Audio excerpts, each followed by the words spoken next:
Do you miss yourself after the loss of your loved one?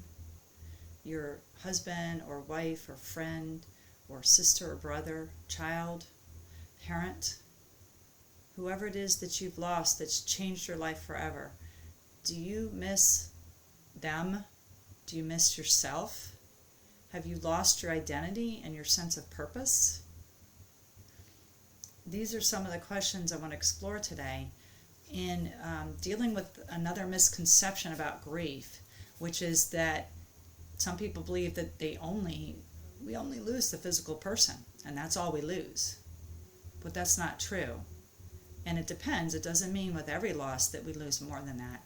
But very often we do lose more than that. So I'm going to touch on some of those today, those areas of our life that we can lose or feel like we lose parts of due to the loss of a spouse, especially a spouse, close friend, or whoever it is that you were very close to and loved very dearly.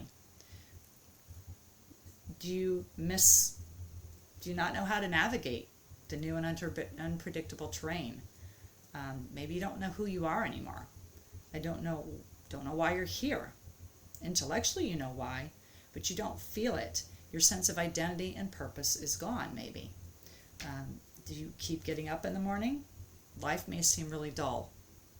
So these are some things that Gary Rowe talks about in this book that I recommend, which is Grief Walk. And we use this in our grief support group. Every week we read one of his readings. So this one fits really well with what I'm talking about today.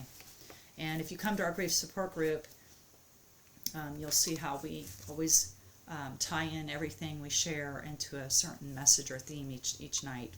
And we cover different things because there's so many different things in grief that we can talk about. So the misconception is when someone you love dies, you only grieve and mourn for their physical absence. But this is not true. As a result of death, you may lose many other connections to yourself, as Wolfout says here, and the world around you.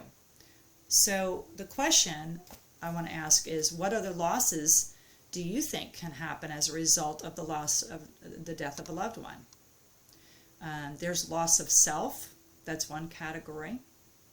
And that could be your identity.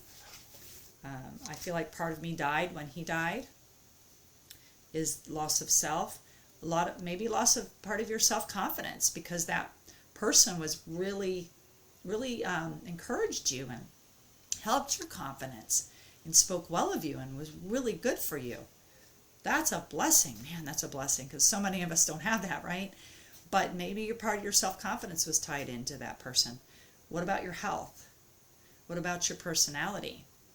Now, not to go into health, but health is pretty much a given. Especially if you already have health issues, that they a lot of times get worse.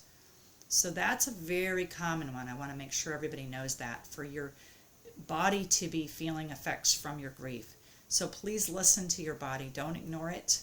And kind of expect that you might have some more issues or new issues that may develop as a part of your loss.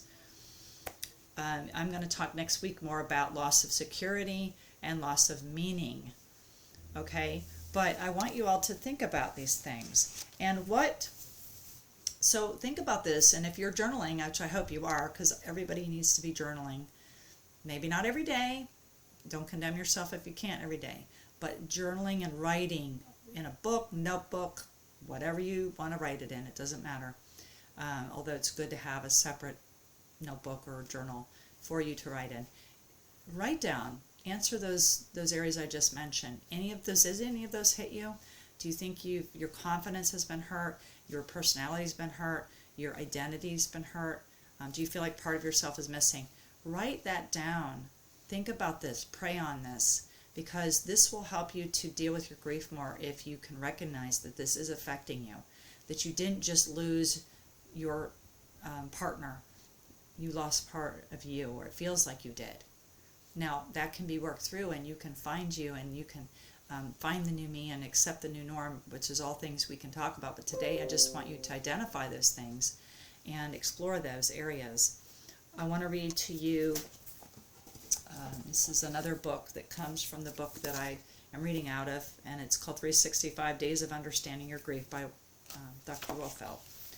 So this is a little short blurb. So this is what it says kind of in regards to what we're talking about. I'm mourning so much more than the loss of the physical presence of the person who died.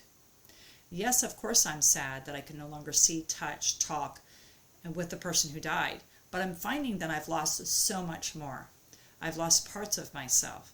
I may have lost a sense of security and stability in my life. I've lost essential pieces of my future. Yeah, that's another thing we're going to talk about next week. So because a lot of plans are made with somebody you're close to, especially a spouse, and those plans can be changed or gone because they're gone. I've lost the capacity to feel carefree and maybe experience joy. This loss has changed so many aspects of my life, and I must acknowledge and mourn over them. And then he gives a reflection, kind of like a confession to, speak out of your mouth, and that is, I must not only mourn the death, but also the ripple effect of losses that I'm encountering. So that's what I want you to explore, and that's what we're talking about in our grief group right now. Always love to hear your comments. If one of these really stuck out to you and you didn't realize it until you watched this video, please share it with me. And please share these videos out if they're benefiting you, and share it with somebody else who's grieving. Maybe you're not grieving, but you can share these out, because every week I'm touching on issues to do with grief and loss, which we've all experienced grief and loss of some sort, not just people who've died, but loss of marriages, relationships, a move can really affect you a lot because you've lost that whole past of the house that you lived in before. Those are just some examples, right? There's many more. Like we had to say goodbye to our grandkids, and they're just, even though they'll always be our blood grandkids, it's not the same, And so I understand that in that regard. So I'm here for you, Julie Kay, helping you find your way through grief and loss. Speaker and support coach services is what I offer. All different varieties, one-on-one, group, or audiences. So I'd love to come and speak at your event. So please check out my website, juliek.org, and signing off till next week. Bye-bye.